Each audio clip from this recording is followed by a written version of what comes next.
Bonjour à tous, aujourd'hui on se retrouve pour une nouvelle vidéo où on va débriefer et vous donner mon avis sur la dernière saison de Netflix sur le Tour de France 2023. Donc dans un premier temps je vous donnerai mon avis donc sans spoiler et dans un deuxième temps avec spoiler où je parlerai des différents éléments qu'on peut retrouver au sein des épisodes. Allez, c'est parti! Pour commencer, il faut savoir que selon moi cette saison-là est bien meilleure que la première. D'une part, car les épisodes sont bien mieux découpés et suivent chronologiquement le Tour de France. On retrouve également le point de vue de la UAE et de Tadej Pogačar, ce qui n'était pas le cas en saison 1. Et Netflix se concentre beaucoup plus sur la vie des coureurs avant le Tour de France, leur entraînement, mais aussi arrive à nous intégrer au sein des bus, au sein des équipes et nous donne ce point de vue qu'on n'en a pas quand on est suiveur juste du Tour de France. C'est quelque chose qui est vraiment bien et qui est vraiment très bien retranscrit. On peut voir également les différents dramas entre les coureurs et les directeurs sportifs. Donc c'est vraiment proche de la réalité et c'est ça qui fait toute l'essence de cette série. Un autre point fort de la série est qu'on a des superbes images, mais également de superbes commentaires de différents de personnalités du cyclisme, comme Steve Chenel qui est commentateur sur Eurosport, ou encore on retrouve les différents commentaires en direct d'Alexandre Pasteur. Donc ça rend encore plus réel l'événement. Et ce qui est aussi très intéressant, c'est que cette série convient à n'importe quel type de spectateur. Donc que ce soit le novice qui n'a pas vu le Tour de France l'an dernier et qui n'y connaît rien au cyclisme, il va pouvoir comprendre et être vraiment plongé au cœur du suspense et essayer de deviner qui va gagner les étapes et donc qui va remporter le classement à la fin.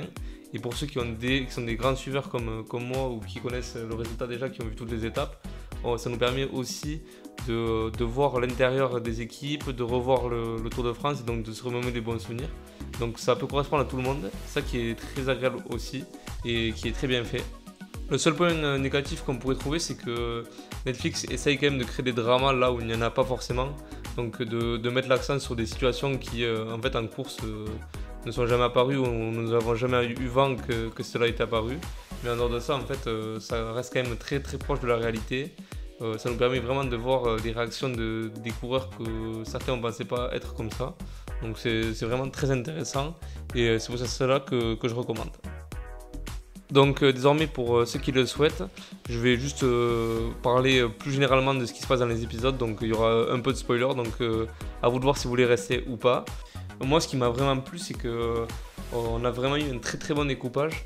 Donc les premiers épisodes, notamment, ils se centrent surtout sur EF. Ensuite, il y a également Bora et beaucoup H2R. H2R, on les retrouve beaucoup dans beaucoup d'épisodes.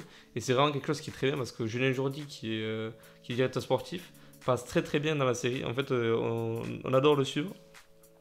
Donc c'est vraiment super.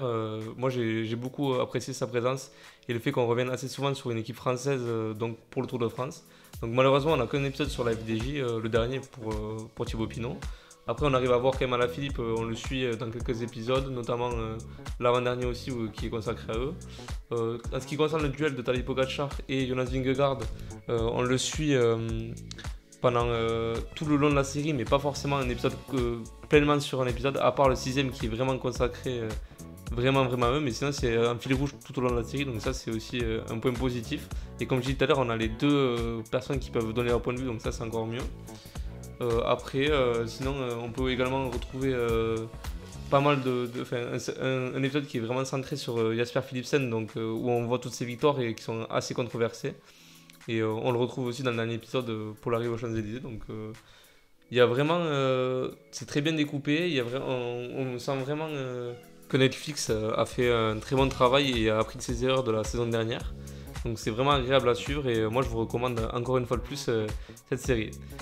Sur ce, la vidéo touche à sa fin et je tenais à vous dire tout d'abord si vous le pouvez, allez vraiment voir la série, ça vaut son détour, c'est vraiment pas très long. Franchement, 8 épisodes de 45 minutes, ça se regarde rapidement. Par contre, petit conseil, essayez de regarder un épisode par jour, au moins vous serez pas forcément... vous aurez vraiment à chaque fois l'envie de rater un épisode, alors que si vous regardez tout à la suite, je pense que c'est moins agréable. Donc essayez de faire ça. Et si vous n'avez pas Netflix et vous pouvez pas regarder la série, je vous souhaite quand même un très bon Tour de France, car ça arrive bientôt, moins d'une semaine. Et sachez que je ferai également une vidéo sur le Tour de France à la fin de ce dernier.